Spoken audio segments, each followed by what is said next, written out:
Hello student, this is your next chapter, chapter 6, combustion and ठीक है। सो combustion and flame क्या होता है? कंबंशन क्या होता है? किसी भी चीज़ का जलना। एंड फ्लेम क्या होती है? जो उसके अंदर से जो लौ निकलती है, जो फ्लेम निकलती है। ठीक है। हमने वेरियस तरीके के जो फ्यूल्स हैं जो कि हम डेली पर्पस में अपने काम में लेते हैं, वो उनके बारे में हमने प्रीवियस चैप्टर में पढ़ा था। तो ये फ्यूल्स कौन कौन से थे? ये फ्यूल्स थे cow dung, wood, coal, charcoal, petrol, diesel, compressed natural gas etcetera. ठीक है। ये सब क्या थे? हमारे फ्यूल्स थे। ये जितने भी फ्यूल्स होते हैं ना, इनका कंबशन, जितने भी ये फ्यूल्स हैं, इनका कंबशन जो है ना, वो अलग अलग तरीके से होता है। ठीक है। किस तरीके से होता है? लाइक अगर आपने देखा है कि जब भी कोई कैंडल है, अगर वो जलती है तो वो क्या है? वो फ्लेम के साथ जलती है, मतलब उसमें फ्लेम आती है। ठीक है। अगर आप कोल जो होता है, मतलब जो कोयला होता है, अगर उसको आप बर्न करोगे तो वो क्या होगा? उसमें से फ्लेम नहीं निकलेगी, वो उसमें से सिर्फ ऐसे धुआं निकलेगा। ठीक है। ये विदाउट फ्लेम क्या है? वो कोल जो होता है वो विदाउट फ्लेम जलता है। Now what is combustion? Combustion क्या होता है? आपने मैग्नीशियम के बारे में पढ़ा था। जो मैग्नीशियम होता है ना, अगर अपन उसको बर्न करेंगे तो मैग्नीशियम बर्न होकर क्या बनाएगा? मैग्नीशियम ऑक्साइड बनाएगा। ठीक है। मैग्नीशियम ऑक्साइड बनाएगा और क्या करेगा? प्रोड्यूस करेगा क्या? Heat and light. ठीक है। जब भी मैग्नीशियम बर्न होगा तो वो मैग्नीशियम ऑक्साइड को प्रोड्यूस करेगा एंड हीट और लाइट देगा। ठीक है। आप किसी भी चीज़ को जलाते हो तो उससे क्या है? हीट आती है अपने अंदर, मतलब अपन हीट फील कर सकते हैं, और वो क्या है? लाइट भी देता है हमें। ठीक है। सेम अगर एक्टिविटी अगर आपने चारकोल के साथ की, चारकोल का एक पीस लिया, मतलब वही कोयला लिया, अगर आप उसको बर्न करोगे तो उसके अंदर क्या होगा? जो चारकोल है वो क्या बना लेगा? क्या रिलीज़ करेगा वो? जब वो एयर के अंदर बर्न होगा तो वो क्या है? कार्बन डाइऑक्साइड जो होता है ना, कार्बन डाइऑक्साइड को प्रोड्यूस करेगा, मतलब carbon dioxide, heat and light. ठीक है। यहाँ पे भी मैग्नीशियम ऑक्साइड बना रहा है और यहाँ पे कार्बन भी ऑक्साइड ही बना रहा है। कंबशन के अंदर क्या एक चीज़ कॉमन आ रही है? दोनों में ऑक्साइड कॉमन आ रहा है। ठीक है। Chemical process in which a substance react with oxygen to give off heat is called combustion. ठीक है। ऐसा केमिकल प्रोसेस जहाँ पर अगर आप किसी भी सब्सटेंस को जलाते हैं तो क्या ऑक्सीजन से रिएक्ट करके क्या बनाएगा? ऑक्साइड बनाएगा और क्या प्रोड्यूस करेगा? वो हीट प्रोड्यूस करेगा। ठीक है। इस प्रोसेस को हम क्या कहते हैं? कंबशन कहते हैं। ठीक है। The substance that undergo combustion is said to be combustible. ठीक है। अगर ऐसा सब्सटेंस जिसका कंबशन हो सकता है उसको हम क्या कहते हैं? कंबस्टिबल कहते हैं। ठीक है। और वो जो सब्सटेंस होगा, कंबस्टिबल होगा, उसको हम क्या कहेंगे? फ्यूल कहेंगे। ठीक है। फ्यूल हम कहते हैं। The fuel may be solid, liquid और गैस। फ्यूल किसी भी तरीके का हो सकता है, सॉलिड भी हो सकता है, लिक्विड भी हो सकता है, गैस भी हो सकता है।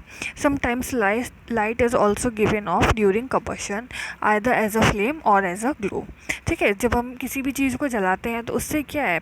लाइट भी मिलती है हमें। तो ठीक है, कई चीज़ों में, कई सब्सटेंस को जलाने पर हमें लाइट मिलती है, कईयों पे नहीं भी मिलती है। ठीक है। तो हमने अभी क्या पढ़ा? हमने मैग्नीशियम के बारे में पढ़ा था और किसके बारे में पढ़ा था? चारकोल के बारे में। तो ये दोनों कंबशन है, मतलब कंबस्टिबल है, मतलब ये जल सकते हैं। तो ये क्या कहलाएंगे? कंबस्टिबल सब्सटेंस कहलाएंगे। यहाँ पर एक एक्टिविटी दे रखी है। इस एक्टिविटी में हमने क्या लिया? कुछ मटेरियल्स लिए हैं, लाइक जैसे स्ट्रॉ हो गई, match stick, kerosene oil, paper, iron, nails and stone pieces, glass, ये सब क्या हमने ले लिए। अब हमने क्या करना है कि हमें इनको जलाना है। हम जब इनको बर्न करेंगे तो बर्न करने के बाद हमें देखना है कि कौन सा सब्सटेंस जो है, मतलब कौन सा मटेरियल जो है वो कंबस्टिबल है और कौन सा है नॉन कंबस्टिबल। तो यहाँ पे क्या है? वुड है, वो जल सकता है तो कंबस्टिबल है। पेपर है, कंबस्टिबल है। आयरन नेल है, वो जल नहीं सकती, नॉन कंबस्टिबल है। कैरोसिन ऑयल जल सकता है, वो कंबस्टिबल है। स्टोन होता है, वो नहीं जल सकता, नॉन कंबस्टिबल है। स्ट्रॉ जल सकती है, कंबस्टिबल है। चारकोल भी जल सकता है, कंबस्टिबल है। मैच स्टिक भी कंबस्टिबल है। ग्लास क्या है? नॉन कंबस्टिबल है। सो ये जो भी कंबशन होता है वो हमेशा एयर की प्रेजेंस में होता है। एयर मतलब हमारी ऑक्सीजन की प्रेजेंस में होता है। इस चीज़ को प्रूव करने के लिए यहाँ पे हमें एक एक्टिविटी दे रखी है, ठीक है। सो हम इस एक्टिविटी के अंदर हमने क्या किया है, हमने क्या लिया, ग्लास की प्लेट्स ले ली दो। ये जो आप ब्राउन ब्राउन देख रहे हैं ये ग्लास की प्लेट्स हैं दो, और एक हमने ये क्या ले लिया, ग्लास ले लिया पूरा, ठीक है। तो इसके अंदर क्या हो रहा है, इसके अंदर ये हो रहा है कि हमने यहाँ पर आप देख सकते हैं यहाँ पर दो आपने स्टिक लगा रखी है नीचे इस ग्लास पे, ठीक है। ये दो क्या है, स्टिक है, ठीक है। सो अब जब यहाँ पे इस स्टिक के ऊपर हमने क्या करा, ये ग्लास रख दिया और इसके अंदर यहाँ पे हमने कैंडल रख दी। तो अभी हम क्या करेंगे, जब इसको जलाएंगे और इसके ऊपर ये ग्लास रख देंगे तो ये क्या कैंडल जलती रहेगी। क्यों जलती रहेगी, क्योंकि इसको यहाँ नीचे से, इस नीचे से इसको क्या मिल रही है, एयर मिल रही है, ऑक्सीजन मिल रही है, ठीक है। सो यहाँ पे क्या है, जलती रहेगी। जब हम ये नीचे से इसकी स्टिक रिमूव कर देंगे, अब बी वाले में देखो यहाँ पे हमने क्या करा, रिमूव कर दिया और ऊपर क्या है, ग्लास ही है ऊपर। तो क्या होगा, ये स्मोक आएगा, ये आप स्मोक देख रहे हैं, ये छोटा सा, ये थोड़ा सा स्मोक है, ये स्मोक आएगा और मोमबत्ती जो है वो बुझ जाएगी, ठीक है। क्योंकि ऑक्सीजन ख़त्म हो गई, ऑक्सीजन है ही नहीं, ऑक्सीजन पहुँच ही नहीं पा रही है, ठीक है। अगर हमने इस पर ग्लास की प्लेट, यहाँ पर थर्ड वाले में देखो ग्लास की प्लेट देखी, तो जो कैंडल होती है ना वो पूरी तरीके से बुझ जाएगी, ठीक है। वो उसमें से स्मोक भी नहीं निकलेगा। तो जो हम कंबशन करते हैं ना उसमें हमारी एयर का होना बहुत ज़्यादा ज़रूरी होता है, ठीक है। क्योंकि जब एयर थी तो कैंडल जो थी, जो हमारी चिमनी थी, वो क्या करा उसने, वो जल रही थी।